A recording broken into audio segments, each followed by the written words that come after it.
Unit 1. Computer security. Computer security, also known as cybersecurity or IT security, is the protection of information systems from theft or damage to the hardware, the software, and to the information on them, as well as from disruption or misdirection of the services they provide. Is the protection of computer systems and networks from the theft or damage to their hardware, software, or electronic data, as well as from the disruption or is the protection of computer systems and networks from the theft or damage to their hardware, software, or electronic data, as well as from the disruption or misdirection of the services they provide. Need of CS. The field is becoming more important due to increased reliance on computer systems, the internet and wireless network standards such as Bluetooth and Wi-Fi, and due to the growth of smart devices, including smartphones, televisions, and the various devices that constitute the Internet of Things. Owing to its complexity, both in terms of politics and technology, cybersecurity is also one of the major challenges in the contemporary world. Thus, computer security is the process of detecting and preventing any unauthorized use of your laptop computer. It involves the process of safeguarding against trespassers from using your personal or office-based computer resources with malicious intent or for their own gains, or even for gaining any access to them accidentally. Sample attacks. A cyber attack is any type of offensive action that targets computer information systems, infrastructures, computer networks, or personal computer devices using various methods to steal, alter, or destroy data or information systems. 10 most common cyber attack types: denial of service DOS and distributed denial of service DDoS attacks. Man-in-the-middle MIDM attack. Phishing and spear phishing attacks. Drive-by attack. Password attack. SQL injection attack. Cross-site scripting XSS attack. Eavesdropping attack. Birthday attack. Malware attack. 1 denial of service DOS and distributed denial of service DDoS attacks. A denial of service attack overwhelms a system's resources so that it cannot respond to service requests. A DDoS attack is also an attack on system's resources, but is launched from a large number of other host machines that are infected by malicious software controlled by the attacker. Unlike attacks that are designed to enable the attacker to gain or increase access, denial of service doesn't provide direct benefits for attackers. For some of them, it's enough to have the satisfaction of service denial. However, if the attacked resource belongs to a business competitor, then the benefit to the attacker may be real enough. Another purpose of a DOS attack can be to take a system offline so that a different kind of attack can be launched. One common example is session hijacking, which I'll describe later. There are different types of DOS and DDoS attacks. The most common are TCP/SYN flood attack, teardrop attack, smurf attack, ping of death attack, and botnets. 2 man-in-the-middle MIDM attack. A MIDM attack occurs when a hacker inserts itself between the communications of a client and a server. Here are some common types of man-in-the-middle attacks. Session hijacking. In this type of MIDM attack, an attacker hijacks a session between a trusted client and network server. The attacking computer substitutes its IP address for the trusted client while the server continues the session, believing it is communicating with the client. For instance, the attack might unfold like this. A client connects to a server. The attacker's computer gains control of the client. The attacker's computer disconnects the client from the server. The attacker's computer replaces the client's IP address with its own IP address and spoofs the client's sequence numbers. The attacker's computer continues dialogue with the server and the server believes it is still communicating with the client. IP spoofing. IP spoofing is used by an attacker to convince a system that it is communicating with a known, trusted entity and provide the attacker with access to the system. The attacker sends a packet with the IP source address of a known, trusted host instead of its own IP source address to a target host. The target host might accept the packet and act upon it. Replay. A replay attack occurs when an attacker intercepts and saves old messages and then tries to send them later, impersonating one of the participants. This type can be easily countered with session timestamps or nonce, a random number or string that changes with time. Currently, there is no single technology or configuration to prevent all MIDM attacks. Generally, encryption and digital certificates provide an effective safeguard against MIDM attacks, assuring both the confidentiality and integrity of communications. But a man-in-the-middle attack can be injected into the middle of communications in such a way that encryption will not help. For example, attacker intercepts public key of person P and substitute it with his own public key. Then, anyone wanting to send an encrypted message to P using P's public key is unknowingly using A's public key. Therefore, I can read the message intended for P and then send the message to P, encrypted in P's real public key, and P will never notice that the message was compromised. In addition, I could also modify the message before resending it to P. As you can see, P is using encryption and thinks that his information is protected, but it is not because of the MIDM attack. So, how can you make sure that P's public key belongs to P and not to A? Certificate authorities and hash functions were created to solve this problem. When person 2 P2 wants to send a message to P, and P wants to be sure that it will not read or modify the message and that the message actually came from P2, the following method must be used. P2 creates a symmetric key and encrypts it with P's public key. P2 sends the encrypted symmetric key to P. P2 computes a hash function of the message and digitally signs it. P2 encrypts his message and the message is signed hash using the symmetric key and sends the entire thing to P. P is able to receive the symmetric key from P2 because only he has the private key to decrypt the encryption. P, and only P, can decrypt the symmetrically encrypted message and signed hash because he has the symmetric key. He is able to verify that the message has not been altered because he can compute the hash of received message and compare it with digitally signed one. P is also able to prove to himself that P2 was the sender because only P2 can sign the hash so that it is verified with P2 public key. 3 phishing and spear phishing attacks. Phishing attack is the practice of sending emails that appear to be from trusted sources with the goal of gaining personal information or influencing users to do something. It combines social engineering and technical trickery. It could involve an attachment to an email that loads malware onto your computer. It could also be a link to an illegitimate website that can trick you into downloading malware or handing over your personal information.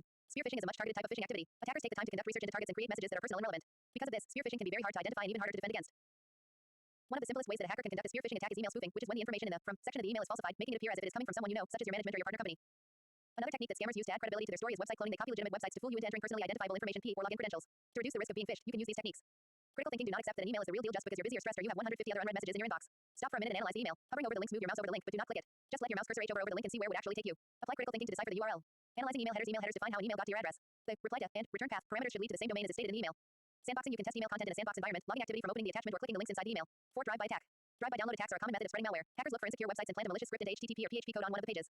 This script might install malware directly onto the computer of someone who visits the site, or it might redirect the victim to a site controlled by the hackers. Drive-by downloads can happen when visiting a website or viewing an email message or a pop-up window. Unlike many other types of cybersecurity attacks, a drive-by doesn't rely on a user to do anything to actively enable the attack. You don't have to click a download button or open a malicious email attachment to become infected. A drive-by download can take advantage of an app, operating system, or web browser that contains security flaws due to unsuccessful updates or lack of updates. To protect yourself from drive-by attacks, you need to keep your browsers and operating systems up to date and avoid websites that might contain malicious code. Stick to the sites you normally use, although keep in mind that even these sites can be hacked. Don't keep too many unnecessary programs and apps on your device. The more plugins you have, the more vulnerability there are that can be exploited by drive-by attacks. 5 password attack. Because passwords are the most commonly used mechanism to authenticate users to an information system, obtaining passwords is a common and effective attack approach. Access to a person's password can be obtained by looking around the person's desk, sniffing the connection to the network to acquire unencrypted passwords, using social engineering, gaining access to a password database, or outright guessing. The last approach can be done in either a random or systematic manner. Brute force password guessing means using a random approach by trying different passwords and hoping that one works. Some logic can be applied by trying passwords related to the person's name, job title, hobbies, or similar items.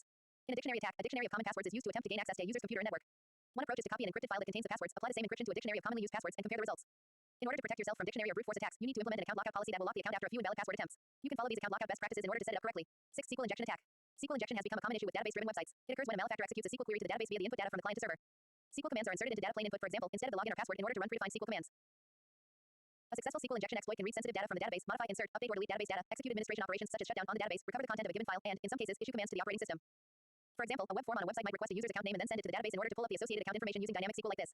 Select asterisk from users where account equals plus user provided account number plus. While this works for users who are properly entering their account number, it leaves a hole for attackers. For example, if someone decided to provide an account number of or 1 equals 1, that would result in a query string of select asterisk from users where account equals or 1 equals 1. Because 1 equals 1 always evaluates to true, the database will return the data for all users instead of just a single user.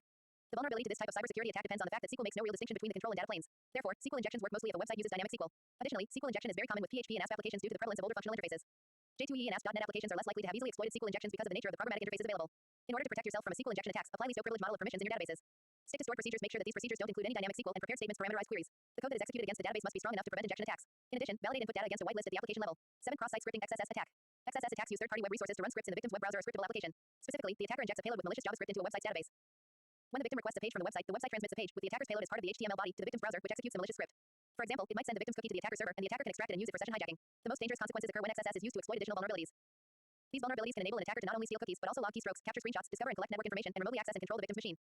While XSS can be taken advantage of within VBScript, ActiveX, and Flash, the most widely abused is JavaScript primarily because JavaScript is supported widely on the web. To defend against XSS attacks, developers can sanitize data input by users in an HTTP request before reflecting it back.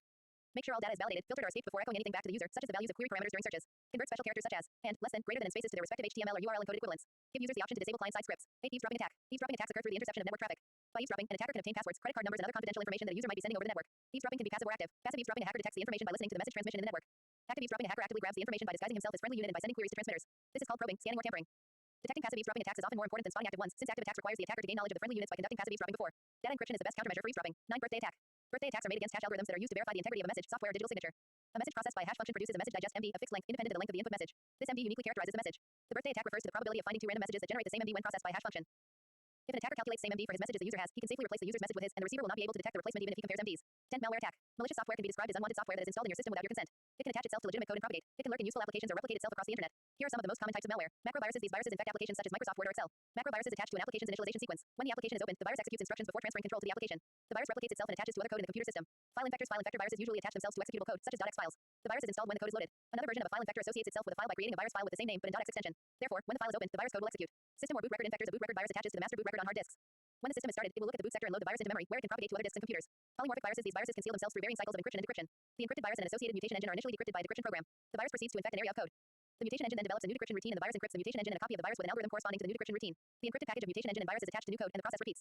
Such viruses are difficult to detect but have a high level of entropy because of the many modifications of their source code. Antivirus software or free tools like Process Hacker can use this feature to detect them. Stealth viruses. Stealth viruses take over system functions to conceal themselves. They do this by compromising malware detection software so that the software will report an infected area as being uninfected. These viruses conceal any increase in the size of an infected file or changes to the file's date and time of last modification. Trojans. A Trojan or a Trojan horse is a program that hides in a useful program and usually has a malicious function. A major difference between viruses and Trojans is that Trojans do not self-replicate. In addition to launching attacks on a system, a Trojan can establish a backdoor that can be exploited by attackers. For example, a Trojan can be programmed to open a high-numbered port so the hacker can use it to listen and then perform an attack. Logic bombs. A logic bomb is a type of malicious software that is appended to an application and is triggered by a specific occurrence, such as a logical condition or a specific date and time. 1/3. Worms. Worms differ from viruses in that they do not attach to a host file but are self-contained programs that propagate across networks and computers. Worms are commonly spread through email attachments. Opening the attachment activates the worm program. A typical worm exploit involves the worm sending a copy of itself to every contact in an infected computer's email address. In addition to conducting malicious activities, a worm spreading across the internet and overloading email servers can result in denial of service attacks against nodes on the network. Droppers. A dropper is a program used to install viruses on computers. In many instances, the dropper is not infected with malicious code and therefore might not be detected by virus scanning software. A dropper can also connect to the internet and download updates to virus software that is resident on a compromised system. Ransomware. Ransomware is a type of malware that blocks access to the victim's data and threatens to publish or delete it unless a ransom is paid. While some simple computer ransomware can lock the system in a way that is not difficult for a knowledgeable person to reverse, more advanced malware uses a technique called cryptoviral extortion, which encrypts the victim's files in a way that makes them nearly impossible to recover without the decryption key. Marketplace for vulnerabilities. Vulnerable consumers fail to understand their preferences and/or lack the knowledge, skills, or freedom to act on them. The aim is to significantly replace trial and error with a robust understanding of markets. Markets habitually governed by social virtues. The 4 types of vulnerabilities found in great men. Physical vulnerability, economic vulnerability, social vulnerability, emotional vulnerability. Vulnerability is a weakness in design, implementation, operation, or internal control. Most of the vulnerabilities that have been discovered are documented in the Common Vulnerabilities and Exposures CVE database. An exploitable vulnerability is one for which at least one working attacker exploit exists. Vulnerabilities are often hunted or exploited with the aid of automated tools or manually using customized scripts. To secure a computer system. As we noted a while back in our look at the 2011 vulnerability landscape, the number of software vulnerabilities in 2010 fell compared with the previous year, though it still remained a significant threat to users. Developers like Google and Mozilla openly pay people or organizations who find and report vulnerabilities found in their software and/or services. Some third-party groups like the Zero Day Initiative do the same.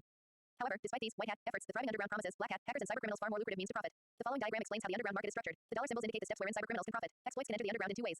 First, cybercriminals can monitor the efforts of legitimate white hat hackers and other security researchers who post their discoveries in online forums and websites. While white hat hackers and researchers may have good intentions, their work may be misused and may inadvertently help various online groups to create malware. Far more lucrative, however, are times when black hat hackers independently discover exploits without the knowledge of white hat researchers and analysts. These exploits may be bought and sold. Either working code or the mere idea may be enough in the cybercrime underground. In some cases, cybercrime groups who want to use zero-day exploits but don't have the technical expertise to actually discover them hire other cybercriminals to discover bugs in applications and to create exploits. A single working zero-day exploit can cost thousands of dollars. The price can go even higher if the vulnerability found lies in frequently used applications like Internet Explorer, i.e., if anything, there's no market for vulnerabilities in rarely used applications. However, vulnerabilities and exploits become known, these invariably become part of the arsenal cybercriminals use and are bought and sold in the underground.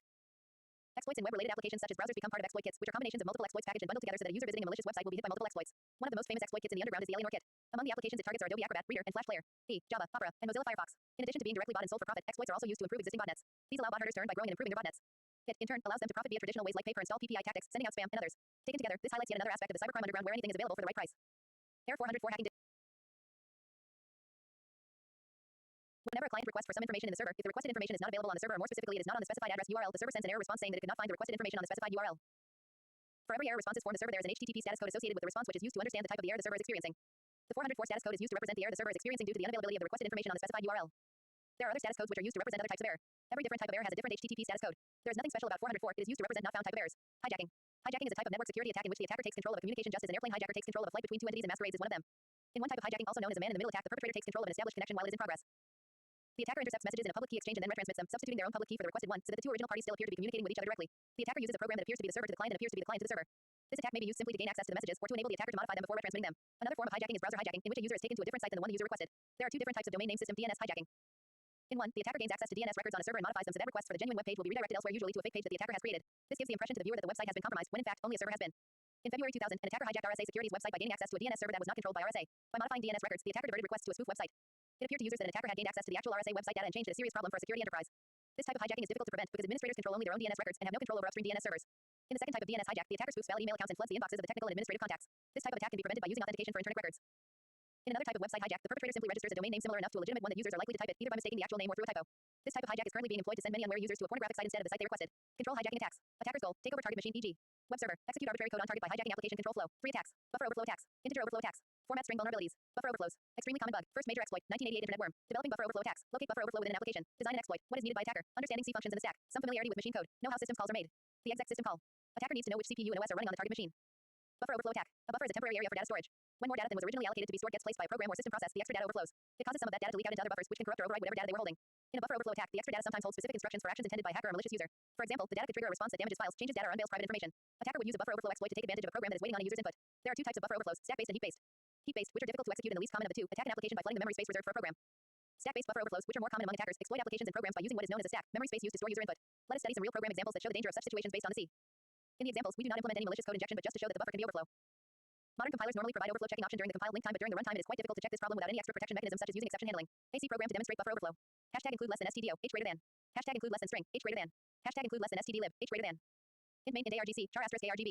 Reserve 5 byte of buffer plus the terminating null. Should allocate 8 bytes equals 2 double words. To overflow, need more than 8 bytes. Char buffer 5, if more than 8 characters input. By user, there will be access. Violation, segmentation fault. A prompt how to execute the program. If argc less than 2, opening curly bracket. Printf strcpy not executed, n. Printf syntax, %s less than characters greater than n, argb o. Exit o, closing curly bracket. Copy the user input to my buffer without any. Bound checking a secure version is srtcpy underscore s.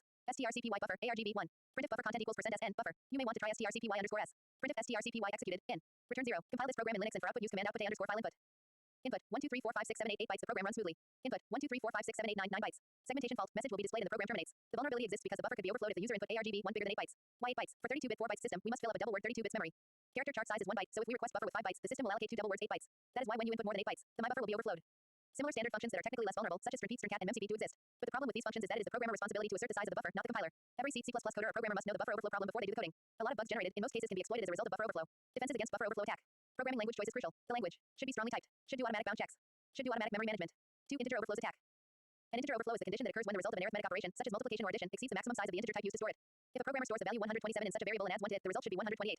Integer overflow example. In C and C++ programming, integer overflows often occur when calculating the size of a buffer to be allocated. When this occurs, the calculated size of the buffer will be smaller than the amount of data to be copied to it. This can lead to a buffer overflow, as the following code demonstrates.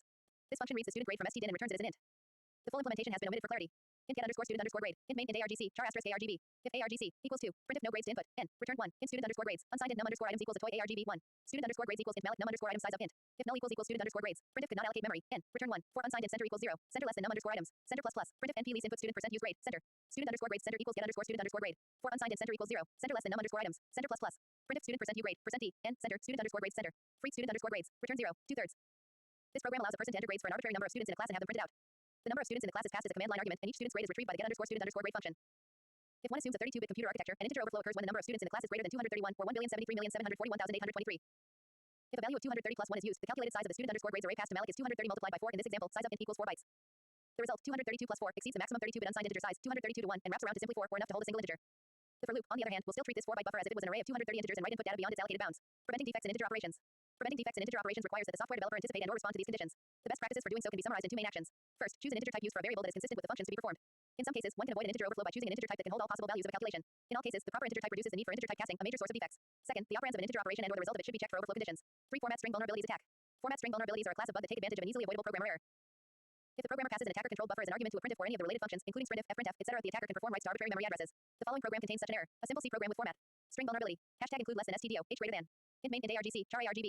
Jar buffer 100. String p buffer, argb 100. We are passing command line. Argument to printf. Printf buffer, return 0, closing curly bracket. Preventing format string vulnerabilities. Always specify a format string as part of program, not as an input. Most format string vulnerabilities are solved by specifying %s as format string and not using the data string as format string. If possible, make the format string a constant. Extract all the variable parts as other arguments to the call. Difficult to do with some internationalization libraries. If the above two practices are not possible, use defenses such as format underscore guard. Rare at design time. Perhaps a way to keep using a legacy application and keep costs down. Increase trust that a third-party application will be safe. Platform defenses. Runtime defenses. Runtime defense is a set of features that provide both predictive and threat-based active protection for running containers. For example, predictive protection includes capabilities like determining when a container runs a process not included in the origin image or creates an unexpected network socket. Threat-based protection includes capabilities like detecting when malware is added to a container or when a container connects to a botnet. Prisma Cloud introduced runtime defense all the way back in our 1.1 release. In releases since then, we've continuously added to the feature set. This article describes the architecture of current runtime defense. Prisma Cloud has 4 distinct sensors: file system, network, process, and system calls. Each sensor is implemented individually with its own set of rules and alerting. The runtime defense architecture is unified to both simplify the admin experience and to show more detail about what Prisma Cloud automatically learns from each image. Runtime defense has 2 principal object types: models and rules. Container models.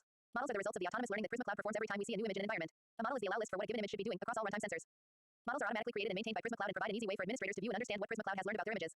For example, a model for an Apache image would detail the specific processes that should run within containers derived from the image and what network sockets should be exposed. Navigate to monitor greater than runtime greater than container models.